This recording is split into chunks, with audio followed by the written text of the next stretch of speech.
Hello friends, my name is Shivam. Welcome to my channel German shepherd vlogs. और आज मैं आप सबके साथ शेयर करने वाला हूं जर्मन शेफर्ड की top 5 benefits and top 5 problems जो being a first time dog owner आप फेस करते हैं। प्रॉब्लम से मेरा मतलब है कि अगर आप एक जर्मन शेफर्ड ओन करने वाले हैं या फिर एक जर्मन शेफर्ड ओन करते हैं तो आप किस तरह की कॉमन प्रॉब्लम्स फेस करते हैं, सो वो मैं आपके साथ शेयर करने वाला हूँ। बेनिफिट से मैं ये शेयर करना चाहता हूँ कि अगर आप एक जर्मन शेफर्ड ओन करने वाले हैं तो आपको उस जर्मन शेफर्ड ओन करने के क्या क्या बेनिफिट्स होने वाले हैं, क्या क्या फ़ायदे होने वाले हैं। And after watching my video, complete video, you will be assured कि आपको फाइनली जर्मन शेफर्ड बाय करना है या नहीं करना है। As a first time German shepherd dog owner, इस वीडियो के लास्ट में मैं आपको एक बोनस पॉइंट भी देने वाला हूँ जो एक डिसाइडिंग फैक्टर हो सकता है आपके जर्मन शेफर्ड डॉग के सिलेक्शन में। सो watch my video till the and. So let's start the video. सबसे पहले मैं आपके साथ शेयर करने वाला हूँ जर्मन शेफर्ड के टॉप 5 प्रॉब्लम्स जो एक जर्मन शेफर्ड ओन करने के बाद आपको फेस करने पड़ सकते हैं। सो नंबर 1 कि आपका जर्मन शेफर्ड जो है वो बहुत ही प्रोन होता है डिजीज़ के। दैट मीन्स अगर आप एक जर्मन शेफर्ड पपी को अपने घर लाने वाले हैं तो वो बहुत जल्दी एक डिजीज़ कैच कर सकता है। So you should be very much careful in the starting और आपको उसको प्रॉपर वैक्सीनेशन देना पड़ेगा। एंड इवन फॉर 3 मंथ्स आप उसको बाहर नहीं लेके जा सकते हैं। दैट मीन्स अगर आप उसको आफ्टर 2 मंथ्स घर लेके आ रहे हैं तो आप उसको 1 मंथ के बाद घर के बाहर ले जा सकते हैं after a proper time of vaccination. So German shepherd's के अंदर ये बहुत कॉमन होता है कि वो बहुत जल्दी डिजीज़ कैच कर लेते हैं।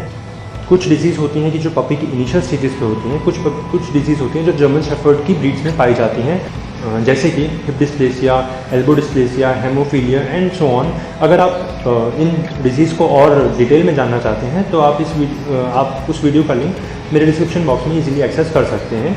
Number 2, they are expensive, right. So अगर आप ये सोच रहे हैं कि आप उसको बाय करके ले आएंगे, अगर आप इवन सिंगल कोट भी अगर बाय करके लाते हैं एंड ये सोचें कि आपका जॉब पूरा हो गया, तो ऐसा नहीं है। क्योंकि जर्मन शेफर्ड्स के साथ स्पेशली ये प्रॉब्लम रहती है कि आपको उनको एक प्रॉपर ट्रेनिंग के लिए खर्चा होता है, प्रॉपर ग्रूमिंग के लिए होता है एंड प्रॉपर डाइट के लिए होता है। आपको उसको वेटेरियन के पास भी प्रॉपरली ले जाना पड़ेगा एंड डिफरेंट खर्चे उसमें ऐड ऑन हो जाते हैं। So they are quite expensive to take care of and आपको बहुत ही सोच समझ के ये डिसीजन लेना है कि आपको जर्मन शेफर्ड पपी रखना है या फिर कोई और डॉग, क्योंकि आपको उसकी प्रॉपर ट्रेनिंग भी लेनी पड़ेगी and lot more things to do. तो वो काफ़ी एक्सपेंसिव हो जाता है, तो इस चीज़ का भी खास ख्याल रखें। थर्ड थिंग इज़ आपके ऊपर मेंटल और फिजिकल प्रेशर बहुत ज़्यादा हो सकता है। देखिए, अगर आपका जर्मन शेफर्ड पपी काफ़ी एक्सपेंसिव पड़ रहा है तो आपके ऊपर मेंटल प्रेशर तो रहता ही रहता है। Physical pressure in the sense कि आपको उसको प्रॉपर ट्रेनिंग देनी पड़ेगी, आपको टाइम टू टाइम उसकी ग्रूमिंग करनी पड़ेगी।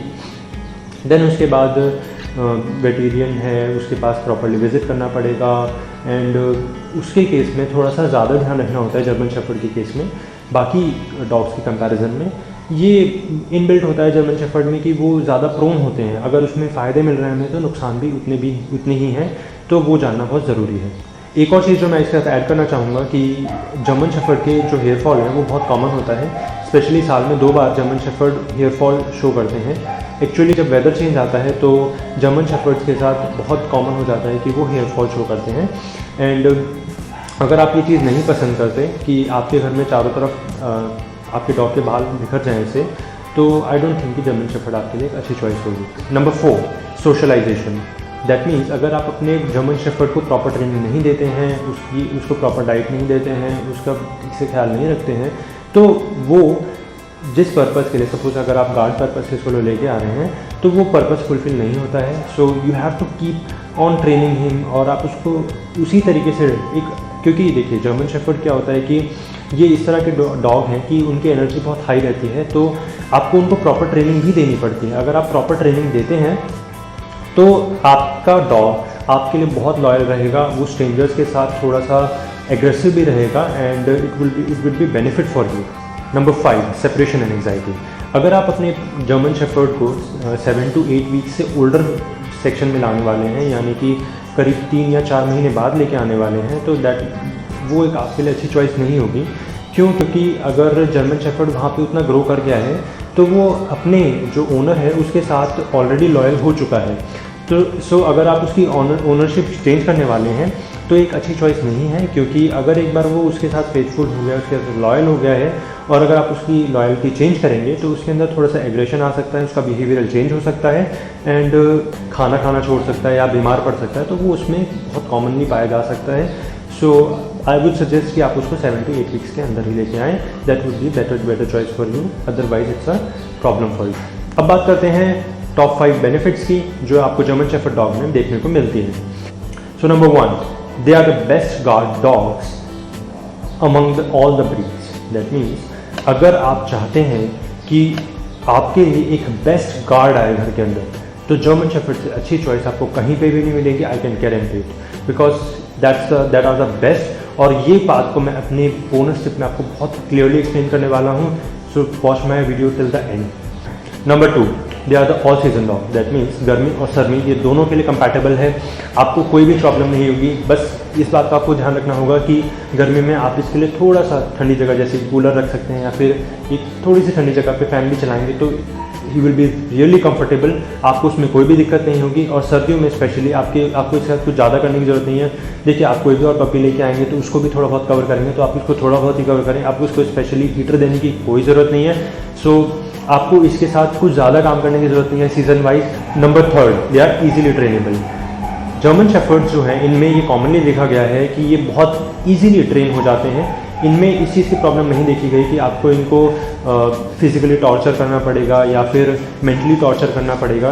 दे are completely comfortable with every kind of training, और हाँ, तभी इनको गार्ड डॉग के लिए बेस्ट भी माना गया है। आई वुड सजेस्ट कि अगर आप अपने डॉग को प्रॉपर्ली ट्रेन कर सकते हैं, और अगर आप थोड़ा कम टाइम भी स्पेंड करेंगे तो दे आर ईजिली ट्रेनेबल, वो बहुत आराम से ट्रेन हो जाते हैं और आपको ज़्यादा प्रेशर भी नहीं होता उस चीज़ का। Number 4, they are highly energetic dogs. That means अगर आप उनकी ट्रेनिंग पर्सपेक्टिव से देखेंगे कि उनको आपको ट्रेन करना पड़ रहा है, तो आप ये देखेंगे कि वो बहुत ही हाईली एनर्जेटिक होते हैं। और इन डॉग्स में होता है कि वो खुद चाहते हैं कि आप उनको ट्रेन करें। दैट मीन्स उनकी ब्रीड्स में ऐसा कुछ है कि आप कह सकते हैं कि वो चाहते हैं कि आप उनको ट्रेन करें, आप उनको प्रॉपर ट्रेनिंग दें, प्रॉपर तरीके से ग्रूमिंग करें, उनकी प्रॉपर बिल्डअप करें उनको। और ये ट्रेनिंग में और भी वीडियोस हैं, आप वो इन वीडियोस का लिंक मेरे डिस्क्रिप्शन बॉक्स में इजीली एक्सेस कर सकते हैं। सो मैं यही कहूँगा कि ट्रेनिंग पर्पस के लिए they are highly energetic and comfortable. Okay, number 5, they are very intelligent and very good companion. अगर आप एक जर्मन शेफर्ड ओन करने वाले हैं तो इस चीज़ की आप एश्योरिटी कर सकते हैं कि वो आपका एक बेस्ट फ्रेंड बन के रहेगा, यानी कि एक बहुत ही लविंग कंपेनियन बन के रहेगा, और ये आपको हर तरह से गार्ड करेगा। दैट मीन्स अगर आप जर्मन शेफर्ड मेल की बात करें तो वो एक पर्टिकुलर पर्सन या फिर आपके घर में जो भी एक पर्टिकुलर पर्सन है उसके साथ बहुत ही लॉयल रहता है। और एक फीमेल जर्मन शेफर्ड की बात करें तो वो होल ग्रुप, यानी कि अगर आपकी फैमिली में 4 बंदे हैं, 5 बंदे हैं, तो सबके साथ बहुत ही लविंग कंपेनियन की तरह काम करते हैं। सो अगर आप और भी कंपैरिजन चाहते हैं कि एक फीमेल और एक मेल जर्मन शेफर्ड में और क्या क्या आप चीज़ें कंपेयर कर सकते हैं, तो उस वीडियो का लिंक आप मेरे डिस्क्रिप्शन बॉक्स में इजीली एक्सेस कर सकते हैं। तो बात करता हूँ मैं अपनी बोनस टिप की। अगर आप ये सोच के अपना जर्मन शेफर्ड बाय करने वाले हैं कि जर्मन शेफर्ड बहुत ही एग्रेसिव होने वाला है और that is why they are good guard dogs, तो ऐसा बिल्कुल भी नहीं है, ये एक मिथ है। आप इस चीज़ को बिल्कुल भी ना मानें। और अगर आप देखेंगे कि वो एक अपने जो ओनर है उसके साथ बहुत ही लविंग होते हैं, बहुत ही केयरिंग होते हैं, इसीलिए वो एक अच्छे डॉग्स हैं, ना कि इसीलिए कि उनके अंदर बहुत ज़्यादा एग्रेशन है। जबकि अगर आपके ऊपर कोई प्रॉब्लम आती है या फिर आपको कोई चोट पहुंचाता है तो they are the best dog, उनसे खतरनाक उस टाइम पे कोई नहीं हो सकता। बट वो ऐसा इसलिए नहीं करते कि उनमें इनबिल्ट एग्रेशन है, नहीं, वो ऐसा इसलिए करते हैं क्योंकि उनका आपकी तरफ अफेक्शन ज़्यादा है, आपकी तरफ लव ज़्यादा है। तो मैं यही कहूँगा कि आप ये चीज़ सोच के जाएं। एंड आई होप कि मेरी वीडियो देखने के बाद आपको ये बात क्लियर हो गई होगी कि आपको जर्मन शेफर्ड बाय करना है या नहीं करना है। बट आई वुड से कि अगर आप फर्स्ट टाइम डॉग ओनर हैं तो आप जर्मन शेफर्ड ज़रूर बाय करें। और शुरू में जर्मन शेफर्ड को थोड़ा सा बिल्ड होने में थोड़ा एक्सपेंसिव रहता है, but once they are build they will give you extreme benefits. अगर आप कोई भी स्पेशल थिंग अपने जर्मन शेफर्ड पपी के बारे में से शेयर करना चाहते हैं कि उसके अंदर ये चीज़ अलग है, उसके अंदर ये चीज़ बेनिफिट्स हैं या फिर ये प्रॉब्लम है ये, तो आप मेरे कमेंट सेक्शन में इजीली शेयर कर सकते हैं। Thank you for sharing my videos, liking my videos and keep subscribing my channel. German shepherd blogs. Thank you.